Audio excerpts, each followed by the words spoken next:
안녕하세요, 여러분. 오늘은 삶이 그대를 속일지라도 푸시킨의 시를 보게 됩니다. 푸시킨의 시.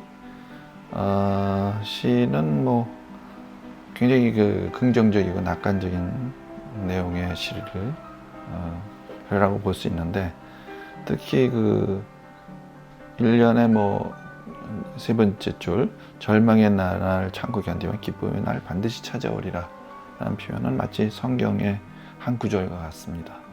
성경에도 보면 지금의 고난을 참고 견디면 반드시 영광의 그날이 오겠다. 로마서 말씀과 같은 그런 말씀이시죠. 자, 그러면 오늘 이 시를 보고 현재 어려움을 견디자고 말하는 이 긍정적 시각의 시를 한번 잘 감상해보고 우리 미래를 한번 긍정적으로 살아가도록 하겠습니다. 삶이 그대를 속일지라도. 푸시킨. 삶이 그대를 속일지라도 노하거나 서러워하지 마라.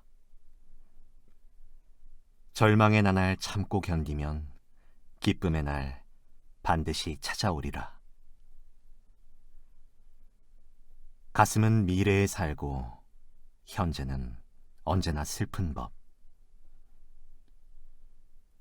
모든 것은 한순간 사라지지만 가버린 것은 마음에 소중하리라.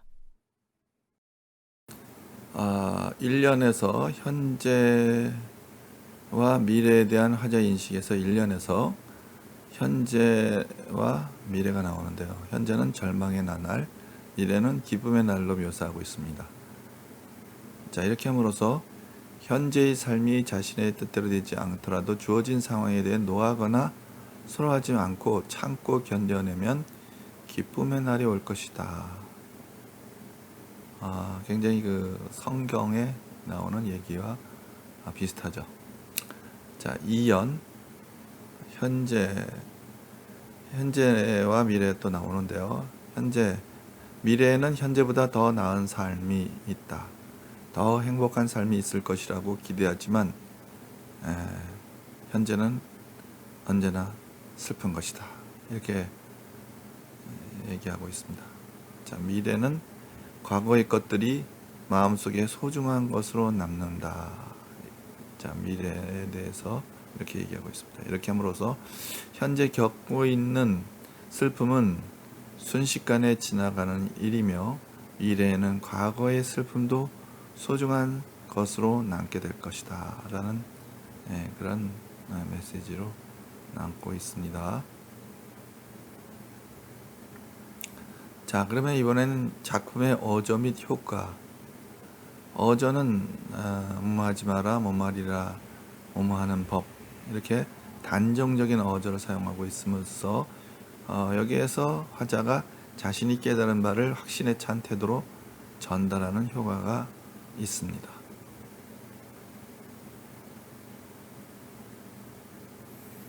자, 그러면 이 작품은 현재의 삶에 대한 예찬을 담고 있다? 아니겠죠? 이 작품은 기승전결의 구조? 아니죠? 이 작품은 삶에 대한 긍정적인 자세 맞죠? 이 작품은 뭐하지 마라 이와 같은 단정적 어조를 사용하고 있죠. 이 작품은 현재와 미래죠. 미래의 의미를 대비하여 시상을 전개하였다. 감상 모으기. 자, 이 작품을 감상하고 각 연의 중심 내용을 정리해보자. 자, 이 작품을 감상하고 1년 전제의 절망의 나날을 참고 견디면 기쁨의 날이 찾아온다는 게 1년이고요. 2연 현재의 슬픔도 지나가면 소중한 것이 된다는 것이 2연입니다.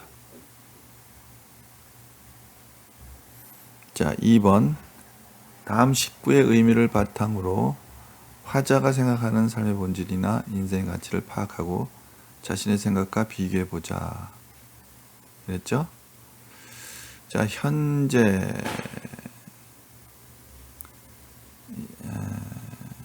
절망의 나날로 참고 견뎌야 할 시간으로 현재를 보고 있죠.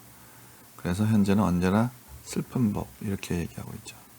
미래에 대해서는 29를 어떻게 보고 있냐면 기쁨의 날로 보고 있습니다. 과거의 것들이 마음속에 소중한 것으로 남게 되는 시간이다. 그다음에 가버린 것, 과거의 슬픔,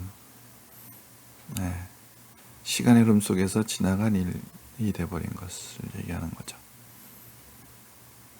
자, 이렇게 해서 삶의 본질이나 인생의 가치를 어떻게 보는 것이냐. 삶이 주는 절망과 슬픔을 시간의 흐름 속에서 담담하게 이겨내는 그런 것으로 삶의 본질을 보는 거죠.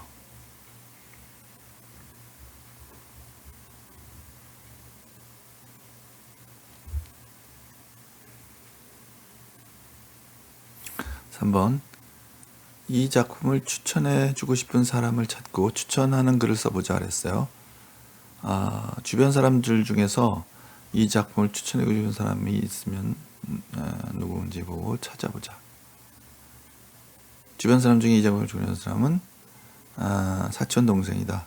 그 이유는 사촌 동생이 학업이 오르지 않아서 우울해하고 있는데 포기하지 않도록 응원의 말을 남기고 싶기 때문이다.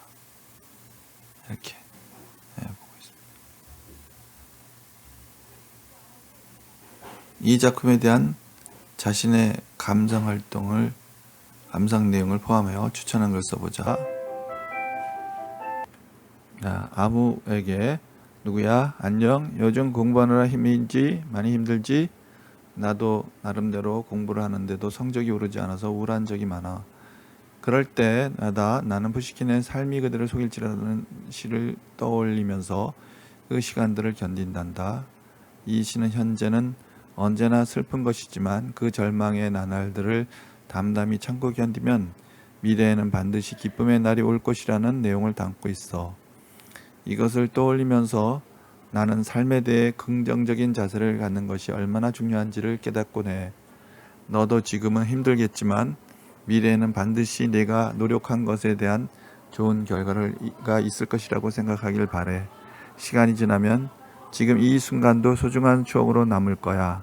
우리 같이 힘내자. 너를 사랑하는 사촌 누나 XX가. 4번 문학과 관련한 행사를 참여해보고 문학 활동의 가치에 대해서 생각해보자. 자신의 주변에서 개최되는 문학과 관련된 행사를 찾아보고 직접 참여해보자라고 했죠. 한번 이런 식으로 찾아보는 거죠. 호국문의 101장, 목적 나라 사랑의 마음을 키우고 호국의식을 함양하기 위해 지체는 101장, 장소 국립서울 현충원 일시 이렇게 나오죠. 이런 식으로 전국 고등학교 문예 101장이 있다면 미래의 한국 문학을 이끌어갈 고등학생 문학인의 발굴을 위해 개최하는 101장인데 장소는 어느 고등학교고 일시는 어떻게 이런 식으로 한번 해볼 수가 있는 거죠. 자, 그러면 이 활동을 바탕으로 문학과 관련된 행사에 참여한 소감을 말해보자. 나의 소감. 평소 문학 활동이라면 작품을 읽는 것으로만 그쳤었는데 문학 작품을 나의 직접 창작해 보는 것은 새로운 경험이었다. 문학적 언어로 나의 생각을 표현하는 것이 생소하고 어렵기도 했지만 완성한 시를 제출할 때는 매우 뿌듯하였다. 이렇게 쓸 수 있겠죠. 자, 일상생활 속에서 지속적이고 자발적인 문화 활동에 참여하는 방법과 그것의 의의에 대해 친구들과 함께 얘기해보자. 이렇게 학급 누리집 내가 좋아하는 책 게시판에 자신이 읽은 책에 대한 감정만 쓰기 이런 방법이 있겠고요. 이 활동은 학급 친구들이 좋아하는 책이 무엇인지 그 책을 읽고 어떻게 감상했는지 등을 교류하여 일상생활에서 문학을 즐기고 소통할 수 있게 해준다. 이렇게 되겠죠. 네. 자, 이번에는 감상을 마치며 감상에 정리해 보겠습니다. 삶이 그대를 속일지라도는 현실의 삶이 아무리 힘들고 고통스럽다 할지라도 참고 견디면 반드시 즐거운 날이 올 것이라는 삶에 대한 긍정적인 자세가 드러난 시입니다. 이 작품의 화자는 인생의 본질이 무엇인지 간주하고 인간의 내면에 깊숙이 자리 잡은 근원적인 고독에 대해 성찰하고 있습니다. 그러나 현재 겪고 있는 고통도 시간이 지난 뒤에는 소중한 것으로 남는다고 이야기하며 삶에 대한 달관적인 자세를 보여주고 있습니다. 이를 통해 화자는 고통스러운 현실에 처해 있는 사람들을 따뜻하게 격려하고 그들에게 위안과 희망을 전하고 있습니다. 지식 참고. 푸시킨이 러시아 문학에 끼친 영향. 러시아의 국민 시인이자 러시아 문학의 아버지로 칭송되는 푸시킨은 러시아 모스크바에서 태어났고요. 많은 비평가들은 그가 러시아 문학의 낭만주의 시대를 대표한다고 이야기하며 문학의 발전뿐 아니라 러시아어 자체의 발전에도 기여했다고 평가합니다. 러시아어로 나타내기 어려운 표현에는 새로운 단어를 만들어내기도 했고 풍부한 감성을 아름다운 러시아어 문장으로 구사하였습니다. 또한 푸시킨은 유럽의 다양한 문학 장르들을 러시아 문학에 도입하였습니다. 그는 38이라는 길지 않은 삶을 살았지만 시, 희곡, 소설 등 다양한 문학 장르에 걸쳐 다채로운 문학 작품을 창작하였습니다. 자, 문학의 생활의 공동화, 제문화 발전, 문학의 생활화. 일상생활에서 문학 작품의 수용과 생산 활동에 꾸준히 참여하는 것을 말하는 거죠. 문학 독서, 노트 쓰기, 감상문 쓰기, 비평문 쓰기, 작품 쓰기, 작품 발표하기, 발표된 작품 토의하기, 신앙송대에 나가기, 문학 기행하기, 문학 강연 참석하기, 대중매체나 문학단체에서 개최하는 문학 관련 행사에 참여하기, 이런 것들이 문학의 생활화죠. 자, 문학활동의 개인적 의의는 뭘까요? 자신을 성찰하고 삶의 본질을 이해하는 거죠. 더하기, 자아와 세계의 관계 속에서 인생의 가치를 파악하고요. 그렇게 함으로써 인간다운 삶을 가꿀 수 있다. 자, 문학활동의 공동체적 의의는 뭘까요? 문학과 문화의 관계. 문화가 의식적으로 의미와 가치를 추구하는 활동이라는 점에서 문화의 일부인 문학은 가장 적극적인 문화활동이다. 자, 이것은 공동체 구성원 개개인이 문학활동을 즐기고 실천하면 문학은 발전하게 되고 이는 사회 전체의 문화 발전에 이바지하는 거죠. 문학을 매개로 한 다양한 층위의 공동체 구성원들이 정서적으로 교류함으로써 구성원들 사이에 상호 존중감과 유대감을 높일 수 있습니다. 자, 이렇게 함으로써 공동체의 바람직한 가치를 발견하고 공동체 문화를 발전하는 데 기여한다, 이렇게 되는 거죠. 자, 문학 활동의 바른 태도. 일상생활 속에서 지속적이고 자발적인 문화 활동을 실천함으로써 스스로 자존감을 높이도록 하고 문학 활동을 생활화하여 상생과 공존의 공동체 문화 발전에 적극 참여하는 것이 되겠습니다. 자, 이번에는 스스로 정리. 이 단어는 학습을 통해 알게 된 것을 바탕으로 317쪽에 질문했던 내용을 정리해보자. 문학과 문화는 어떤 관련이 있을까? 문화가 의식적으로 의미와 가치를 추구하는 활동이라는 점에서 문화의 일부인 문학은 가장 적극적인 문화활동이다라는 것이 있었죠. 자, 문학의 생활을 실천하는 방법은 어떤 것이 있을까? 문학과 명문하기, 백일장 참가하기, 지역도서관 행사 참여하기 등이 있습니다. 오늘도 여러분들 공부하시느라고 수고가 많으셨습니다. 또 시험 기간인데 열심히 공부하셔서 좋은 성과 내시기 바라고요. 그러면 다음에 다시 뵙겠습니다. 자, 모두 수고하셨습니다.